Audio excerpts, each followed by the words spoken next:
Hi everyone, welcome back to a online solution. आज हम लोग करेंगे क्लास 10th उर्दू का मुख्तसर तरीन सवालात और उसका जवाबात। तो इस वीडियो में आपको 1 से 4 चैप्टर का इम्पोर्टेंट सवाल और जवाबात, और ये क्वेश्चन बैंक है, यानी कि पिछले सालों में 2019 में, 20 में, 21 में, 22 में सवाल पूछा गया सवाल है।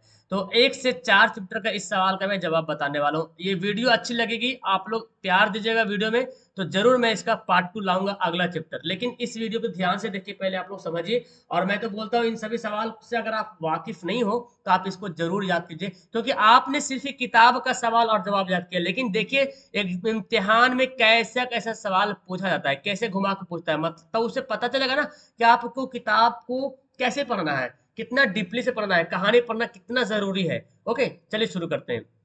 देखिए सवाल आपको पता चल जाएगा, कुछ किताब से भी सवाल है, कुछ डिपली भी सवाल है। शबनम कमाली के दो शेरी मजमूए का नाम बताइए। तो देखिए शबनम कमाली के दो शेरी मजमूए का नाम जानते हैं, अनवार अकीदत और रियाज अकीदत। ओके। दूसरा सवाल है, कायनात की तख्लीक किसने की। तो यहाँ पे आ गया, तो बोलते कायनात की तख्लीक अल्लाह ताला ने की है। तो नॉर्मल सवाल है, हर कोई जानता है। हमद और नात में क्या फर्क है। देखिए 2 नंबर का सवाल है, तो आपको ज्यादा लॉन्ग नहीं, 2 नंबर के सवालों में एक लाइन से 2 लाइन ज्यादा नहीं पढ़ना है, ठीक है ना।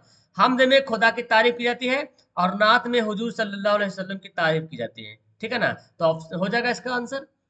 हमद में किसकी तारीफ की जाती है, ऐसे भी सवाल पूछा गया एग्जाम में कि हमद में किसकी तारीफ की जाती है। सेपरेट सेपरेट भी सवाल पूछता है कि हमद में किसकी तारीफ की जाती है, नात में किसकी तारीफ की जाती है।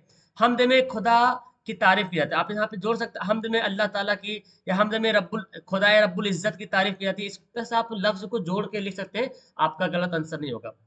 शबनम कमाली कब पैदा हुए, बहुत इंपॉर्टेंट। शबनम कमाली 1938 ईस्वी में पैदा हुए। देखिए जितना सवाल पूछा जा रहा है उतने ही जवाब देना है। सवाल पूछा जा रहा है कब पैदा हुए, तो कब का ही बताना है, कहाँ का नहीं बताना है। ओके, ये नहीं बताना है समस्तीपुर, बतानी नहीं है आपको। सवाल जितना पूछता है उतना ही, एडवांस नहीं दिखाना हमको एग्जाम में, ठीक है। जितना सवाल उतना जवाब बताना है।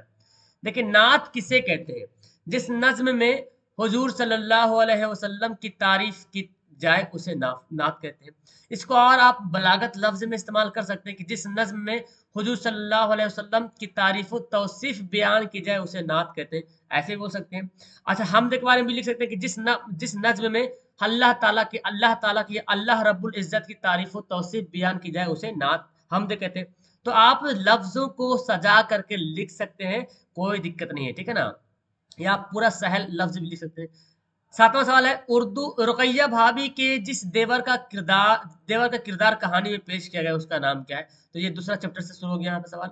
तो रुकैया भाभी के जिस देवर का किरदार कहानी में पेश किया गया उसका नाम क्या था, अख्तर था। ओके। भाभी जान ने दिल बहलाने के लिए कौन सा मुशगला इख्तियार किया था। अब देखिए ये तो किताब में नहीं दिया हुआ है भाई, है ना, किताब में नहीं दिया हुआ सवाल। तो भाभी जान ने दिल बहलाने के लिए कौन सा मशगला इख्तियार किया। भाभी जान ने दिल बहलाने के लिए स्वेटर बुनने और ट्यूशन पढ़ाने का मशगला इख्तियार किया। स्वेटर बुनती थी रुकैया भाभी, और ट्यूशन पढ़ाती थी, है ना। ये एक मशगला इख्तियार किया, मतलब उसमें बिजी रहते थे। रुकैया भाभी किस लड़की की तालीम पर खर्च खुद बर्दाश्त करती थी और क्यों। किस लड़की की तालीम का खर्च खुद बर्दाश्त करते थे और क्यों। तो रकैया भाभी शिम्मी नाम की लड़की का तालीम का खर्च खुद बर्दाश्त करती थी। शिम्मी नाम की एक लड़की थी, है ना, उसकी तालीम का खर्च जो है खुद बर्दाश्त करती थी। क्योंकि इसलिए कि वो लड़की बहुत गरीब घराने की थी, तालीम का खर्च नहीं उठा सकती थी, इसीलिए जो है रुकैया भाभी उसको क्या करती थी, तालीम का खर्च उठाती थी। आगे सुहेल अजीम आबादी कहाँ पैदा हुए। तो देखिए सुहेल अजीम आबादी पटना में पैदा हुई। ये सवाल ऑब्जेक्टिव में पूछता है, और आप कान खोल के सुन लीजिए, 50 सवाल आएगा ऑब्जेक्टिव उर्दू में, और आपको 15 सवाल आएगा, उसमें से आपको 10 बनाना, मतलब 20 नंबर का रहेगा सब्जेक्टिव, 2 नंबर वाला। और जब जब सब्जेक्टिव आप पढ़ोगे ना, तो ये वाला बात भी क्लियर हो जाएगी। इसमें 50 क्वेश्चन में कम से कम 30 क्वेश्चन रहेगा डायरेक्ट किताब से रहेगा, 20 क्वेश्चन रहेगा आपका उर्दू कवायद से। तो आपको 70 नंबर पॉकेट में जाने वाला है, 60 में 50 बनाना है। तो आप अगर इसको पढ़ते हो ना सब्जेक्टिव वाला, तो ऑब्जेक्टिव क्लियर हो जाता है। ऑब्जेक्टिव में भी पूछता है कहाँ पैदा हुए, ऑप्शन दिया रहता है। सोहेल अजीम आबादी के पहले अफसानी मजमूए का नाम क्या है। तो देखिए एक बात और ध्यान दीजिए, बहुत सारे बच्चे एडवांस बनते हैं क्या, सवाल आता है, सवाल का जवाब भी उसको आता है कि सोहेल अजीम आबादी के पहले अफसानी मजमूए का नाम क्या है, तुरंत लिख देगा चार चेहरे। आपको पूरा लिखना है सोहेल अजीम आबादी के आप पहले अफसानवी मजमूए का नाम चार चेहरे था, तब मिलेगा 2 नंबर, नहीं तो 1 नंबर देके निकल जाएगा, ठीक है ना। इसमें सवाल 2 नंबर का है, दो नंबर में आपको दिखाना है ना कि हाँ इस तरह से मैं लिखा हूँ। उर्दू के 2 अफसाने निगारों का नाम लिखिए। तो उर्दू के 2 अफसाने निगार का नाम सुहैल अजीम आबादी और निगार अजीम हो गया, ठीक है ना। निगार अजीम ऐन होगा। चलिए आगे बढ़ते हैं। रुकैया भाभी के शौहर को बार बार जेल क्यों जाना पड़ता था? रुकैया भाभी के शौहर को बार बार जेल इसलिए जाना पड़ता था क्योंकि वो तहरीक संग आजादी के सरगर्म में रुकन थे। मतलब तहरीक जंग आजादी, जो आजादी का जो लड़ाई चल रही थी, उसके एक सक्रिय सरगम मतलब सक्रिय सदस्य थे, रुकने मतलब सदस्य थे। इसलिए हुकूमत बरतानिया यानी कि अंग्रेजी हुकूमत जो है उन्हें बार बार कैद करती थी, ठीक है ना, इसीलिए। चलिए आगे बढ़ते हैं। सोहेल अजीम आबादी का असल नाम क्या है लिखिए। तो सोहेल अजीम आबादी का असल नाम सैयद मुजीबुर रहमान था। रुकैया भाभी के शौहर क्या करते थे आपको पता है, तो यहाँ पे लिखना है रुकैया भाभी के शौहर तहरीक जंग आज़ादी के एक सरगर्म रुकन थे। मतलब वो सियासत में उनका बहुत ज़्यादा दिलचस्पी था। तो तहरीक आज़ादी की लड़ाई में वो बहुत ही सक्रिय नेता थे, या तो सक्रिय सदस्य भी बोल सकते हैं। सुहेल अजीम आबादी का कौन सा अफसाना आपके निसाब में शामिल है? तो सुहेल अजीम आबादी का अफसाना भाभीजान हमारे निसाब में शामिल। देखिए कितना सवाल घुमा घुमा पूछता है। ओके, और यही सवाल ऑब्जेक्टिव में भी आता है। सुहेल अजीम आबादी की इब्तदाई तालीम किस मदरसे में हुई? तो सुहेल अजीम आबादी की इब्तदाई तालीम मदरसा पटना के एक मदरसा में हुई, पटना में हुई थी, ठीक है ना। किस मदरसे में हुई? पटना के एक मदरसे में हुई थी। उर्दू के किसी 5 अफसाना निगारों का नाम लिखिए। तो 5 अफसाना निगार का नाम आएगा तो आप लिख दीजिएगा। देखिए क्या है, सुहेल अजीम आबादी है, निगार अजीम है, शकीला अख्तर है, डॉक्टर मोहम्मद मोहसिन है, और कमर जहां है। मोहम्मद होगा डॉक्टर मोहम्मद मोहसिन। ओके, सर्दी हो गया। नेक्स्ट पढ़ते हैं। भाभीजान किसका अफसाना है? तो भाभीजान सुहेल अजीम आबादी का अफसाना है। ये सवाल ऑब्जेक्टिव में पूछता है, ऑप्शन दे देगा। भाभीजान का नाम क्या है? देखिए भाभीजान का नाम रुकैया खातून है। तो ये तुम्हारे लिए बहुत ही बेस्ट है। ये गरीब और बेसहारे बच्चियों की मदद करना किनका महबूब मशगला था? तो गरीब और बच्चियों की मदद करना रुकैया भाभी का महबूब मशगुला था। मतलब बहुत ही प्यारा काम था कि गरीब को मदद करना, बेसहारों को, बच्चियों को मदद करना। अख्तर कौन है? तो अख्तर अफसाना भाभीजान का एक किरदार है ना। अख्तर कौन है? एक अफसाना भाभीजान का एक किरदार है जो रुकैया भाभी का देवर लगता है। तो ये हो जाएगा।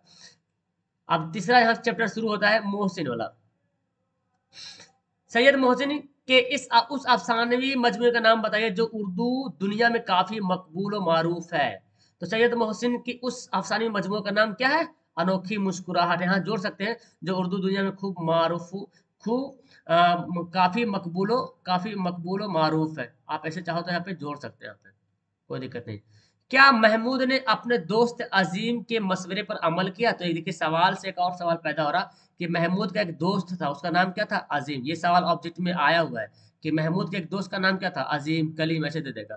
तो हाँ, महमूद ने अपने दोस्त अजीम के मशवरे पर अमल किया था। सैयद मोहसिन होगा। सैयद मोहसिन का कौन सा अफसाना आपके निसाब में शामिल है? तो सैयद मोहसिन का अफसाना फरार हमारे निसाब में शामिल है। कौन सा अफसाना? फरार हमारे निसाब में शामिल है। फरार होता है ना, ऐसे फरार होने की बात करते हैं। डॉक्टर मोहम्मद मोहसिन हो गया एक। डॉक्टर मोहम्मद मोहसिन किस की पैदाइश किस शहर में हुई? तो डॉक्टर मोहम्मद मोहसिन की पैदाइश पटना शहर में हुई, ठीक है ना। डॉक्टर मोहम्मद हुस्न लिखा गया है। मोहसिन के वालिद का नाम बताइए। तो डॉक्टर मोहम्मद मोहसिन के वालिद का नाम सैयद मोहम्मद रशीद था। इस सवाल ऑब्जेक्टिव में भी आता है। कमर जहां के अफसानवी उन्वान कटी हुई साख क्यों है? ये चौथा चैप्टर। कमर जहां का जो एक कटी हुई साख एक अफसाना है लिखने वाले कमर जहां, आखिर उसका उन्वान कटी हुई साखी क्यों रखा गया है? देखिए कमर जहां के अफसाने मजमूए का नाम कटी जहां इसलिए क्योंकि इस का मरकजी किरदार यानी कि जो मेन कैरेक्टर है वो क्या मरकजी किरदार नई ममालिक में रुपये कमाने के लिए अपने समाज से कट जाता है ना, कट कर आ जाता है। मतलब इस अफसाने में एक बताया गया कि एक आदमी है और दूसरा देश चल जाता है, दूसरा मुल्क चल जाता है वहां पैसा कमाने के लिए। तो इससे होता क्या, जो अपना समाज है समाज से वो कट जाता है, लोग उसको पहचानने से भी इनकार करते हैं, इतना दिन के बाद आता है ना।